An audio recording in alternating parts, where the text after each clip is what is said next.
Hi everyone, here we've got Xiaomi Redmi Note 90 and let me share with you how to check IMEI and serial number on this device.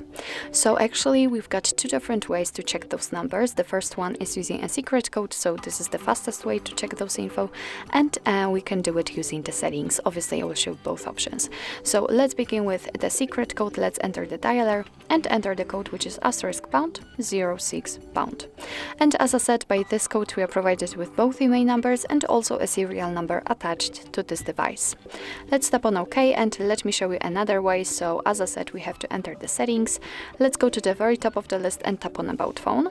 Here we have to enter all specs. And now let's find the status. And as you can see here, we've got the SIM slots, we've got also the IMEI numbers for them. And if you would like to check the serial number, just tap on Model and Hardware and the serial number appears. So actually this is it. This is how to check IMEI and serial number in your Xiaomi Redmi Note 90. Thank you so much for watching. I hope that this video was helpful, and if it was, please hit the subscribe button and leave the thumbs up.